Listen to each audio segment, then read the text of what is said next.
TDP MLA మేడ మల్లికార్జున రెడ్డి చేసిన వ్యాఖ్యలపై ఘాటుగా స్పందించారు మంత్రి ఆదినారాయణ రెడ్డి. టీడీపీ గంజాయి వనమైతే వారి కుటుంబంలో వారికి పదవులు ఎందుకు ఇస్తామని మండిపడ్డారు. టీడీపీ చేసిన మేలు మరిచిపోయి మేడ మాట్లాడుతున్నారంటున్న ఆదినారాయణ రెడ్డితో మా ప్రతినిధి Rajendra face to face. Rajampet MLA మేడ మల్లికార్జున రెడ్డి చేసిన వ్యాఖ్యలు తీవ్ర దుమారాన్ని రేపుతున్నాయి. అయితే టీడీపీ పార్టీ నుంచి బయటకు రావడం, గంజాయి నుంచి బయటకు రావడం అనేవి ఉన్నాయని తీవ్ర వ్యాఖ్యలు చేశారు. ఈ వ్యాఖ్యలు తీవ్ర దుమారం రేపుతున్నాయి. దీని మీద మాట్లాడడానికి మనతో మంత్రి ఆదినారాయణ రెడ్డి ఉన్నారు. ఆయన అడిగి తెలుస్తుంది. సార్ చెప్పండి, మేడ మల్లికార్జున రెడ్డి పార్టీ మారుతూ బయటకు వస్తూ టీడీపీ నుంచి బయటకు రావడం, నేను గంజాయి నుంచి బయటకు రావడం ఉందని చెప్పారు. దీన్ని మీరు ఏ విధంగా స్పందిస్తారు? అసలు ఆశ్చర్యమైన మాట. ప్రపంచంలో హిందూ ధర్మంలో మేటి దేవుడు కలియుగ వెంకటేశ్వర స్వామి. దాంట్లో మెంబర్షిప్ తీసుకొని కూడా 8 నెలల కిందట ఆ మాటలు ఉంటాయంటే భగవంతుడు కూడా ఒప్పుకోడు. టీటీడీ హ్యాండ్ ఓవర్ అయింది ఆయన నియోజకవర్గంలోని ఒంటిమిట్ట రామాలయం. శ్రీరామనవమి ఉత్సవాలు అక్కడే జరుగుతున్నాయి. దాంట్లో పాల్గొంటున్నాడు.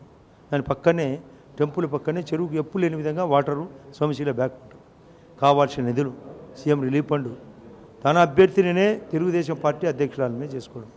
అయినప్పుడు ఎట్లా చేసుకుంటాడు అంతా? అది కూడా 10 నెలల కిందట అన్నీ చేసుకుంటూ మళ్ళీ విమర్శ. మీరు కనుక్కోండి, నేను చెప్పే ప్రతి మాట అవునా కాదా టాలీ కట్టండి, నిజాలు తెలుసుకోండి. మీరు తెలుసుకోండి, ఛానళ్ళకు హక్కు ఉంది. ఆయన చెప్పే ప్రతి మాట దొంగ మాట. నేను జగన్ రెడ్డిని సింపుల్గా అడిగే మాట ఆయనకు నిజం తెలియదు, అదే ఆయన జగనిజం. ఈయనకు అదే కోవలో స్క్రిప్ట్ రాసిచ్చుంటుంది. మీరు కూడా అబద్ధాలు ఆడండి.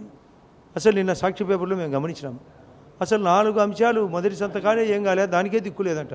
1వ అంశం రుణమాఫీ లేదంటాడు, రైతు రుణమాఫీ. 2వ అంశం డాక్టర్ రుణమాఫీ లేదంటాడు. 3వది సుజలధార ఎక్కడికి పోయింది ఎన్టీఆర్ అంటాడు. 4వది బెల్ట్ షాపులు రద్దు లేదంటాడు. తెలుసా? అన్నీ జరిగినది వాళ్ళ కుటుంబ సభ్యులు కూడా అటు డాక్టర్ రుణమాఫీ కానీ ఇటు రైతు రుణమాఫీ కానీ టోటల్గా జరిగిందనే విషయం తెలియదు. కాబట్టి నిందలు మోపడం ఆ పేపర్కు, ఆయన మాటలకు, ఆయనకు ఈ మాటలు కూడా ఈయనకు నేర్పించారు. అదే స్క్రిప్ట్ బయట చెప్పినాడు. నా మీద వ్యతిరేకం, నా గురించి తెలుసుకోవాలా? నాతో సన్నిహితంగా ఉన్నాడు. నాకు ఎవరో, నేను రెడ్ బస్ ఆయన చరణ్ అంటే నాకు నిజంగా పేరు తెలియదు. నా మీద నేరారోపణైంది అతని కోసం అంట. ఇట్లా దొంగ మాటలు మానుకోవాలా? నేను మారేటప్పుడు ఒకటే పాట, నేను మారేటప్పుడు స్పష్టంగా చెప్పిన, ఊగిసలాటాలే. నేను కాంగ్రెస్ పార్టీకి వ్యతిరేకంగా జగన్మోహన్ రెడ్డికి 2011లో చేసినప్పుడు కూడా నాకు డిస్క్వాలిఫికేషన్ లెటర్ ఇచ్చిన. నేను ఓపెన్గా అధికార పార్టీ ఆ రోజు కిరణ్ కుమార్ రెడ్డి గారు సీఎం, నేను కాంగ్రెస్ పార్టీ అభ్యర్థిని, జగన్తో పార్టీ అయినప్పుడు నా రాజీనామా కోరలే. జగన్మోహన్ రెడ్డి మమ్మల్ని గెలిపించాలంటే మేము చెవులో పూలు పెట్టుకోవాలా? 25 మంది ఎంపీల్లో 17 మెంబర్స్ ఓడిపోయినారు, 8 మెంబర్స్ గెలిచారు. చెవులో పూలు పెట్టుకోవాలా? గెలిచిన వాళ్ళంతా ఓడిపోయిన వాళ్ళంతా నీ ఇష్టమా మాట్లాడడం? నీతో పార్టీ ఉంటే ఒకటి, నీతో పార్టీ లేకుంటే ఒకటి. నీ సాక్షి పేపర్ పెట్టుకునేది ఒక్కటి నిజం రాయదు. నీ శివసేన మాదిరి సొంత పార్టీ పెట్టుకో, శివసేన సామ్నా పేపర్ పెట్టుకునేది నువ్వు పెట్టుకో పేరు. కానీ ప్రజల పత్రిక అని చెప్తూ నీ వార్తలు తప్ప ఏముండవు.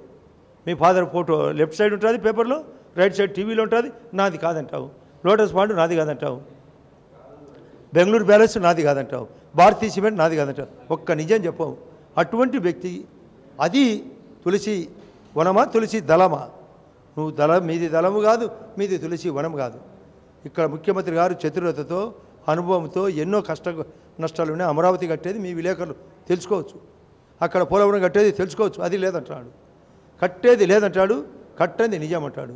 అంటే మైసభనా ఇది? ఇదేంటి ఇది? నిజమైన సభ. అసెంబ్లీకి రారు. ఆడ పార్లమెంటులో ఎలక్షన్లు వస్తాయని చెప్పి రాజీనామాలు చేస్తారు, అవి రావు. ప్లస్ ఫెడరల్ ఫ్రంట్ ఫైల్ అన్ని మీది ఫైల్ కాబోతుంది. మీకు నామరూపాలు లేకుండా అటు రాజంపేటలో కానీ రాష్ట్రంలో కానీ మేమంతా ప్రజలు కానీ అందరూ గట్టిగా ఉన్నారు. పెన్షన్లు పెరిగినాయి. రైతు రుణమాఫీతో పాటు మళ్ళీ పథకం రాబోతుంది. సీఎం గారు అనౌన్స్ చేసినాడు. డాక్రా మహిళలకు మళ్ళీ పథకం రాబోతుంది. ఆటోలకు, ట్రాక్టర్లకు ట్యాక్స్ రద్దు జరిగింది. 9 అవర్స్ పవర్ కూడా డే పవర్ డిక్లేర్ చేయడం జరిగింది రజకులకు. ప్లస్ వాళ్ళు మళ్ళీ నాయి బ్రాహ్మిన్స్కు, చేనేతలకు, ప్లస్ మా మత్స్య కార్మికులకు 50 సంవత్సరాలకే పెన్షన్లు అమౌంట్ పెరిగింది. ప్లస్ మళ్ళీ పెళ్లి కానుక అమౌంట్ పెరగబోతుంది. ఇలాంటి నిధులు, ఇలాంటి కథలు ఇంత ఇబ్బందులు కూడా చేస్తుంటే ముఖ్యమంత్రి గారిని ఆ విధంగా విమర్శించడం మీ బూమరాంగ్ అయి కూర్చుంటుంది. మీరు తుంగలో తొక్కుతామంతా. అసలు మీటేది ఏదానికి రాజకీయాల్లో? వాళ్ళు ఓపెన్గా చెప్తున్నారు, మేము ఫెడరల్ ఫ్రంట్లో భాగము, అక్కడ 25 గెలుస్తాం, అక్కడ 19, ఈ 44 గెలిచి అక్కడ పోయి పోరాటం చేస్తామని చెప్పి అది మళ్ళీ ఏంది? వాళ్ళే ఓపెన్గా చెప్తారు కదా, మాది ఇక్కడికి వస్తాం, మేము కలిసి పోరాడతామని. దాంట్లో దాపరికమైంది. వాళ్ళు దాపరికంగా లేదు, వాళ్ళ మాటలు వేరే రకంగా ఉన్నాయి. టీడీపీ ప్రభుత్వం చాలా మంచి చేసింది ఆ ప్రభుత్వానికి, అలాంటి వ్యాఖ్యలు చేయడం చాలా మంచిది కాదు అని ఆదినారాయణ రెడ్డి చెప్తున్నారు. కెమెరా పర్సన్ కిషోర్తో Rajendra, 99. For more updates, please subscribe 99 TV Telugu.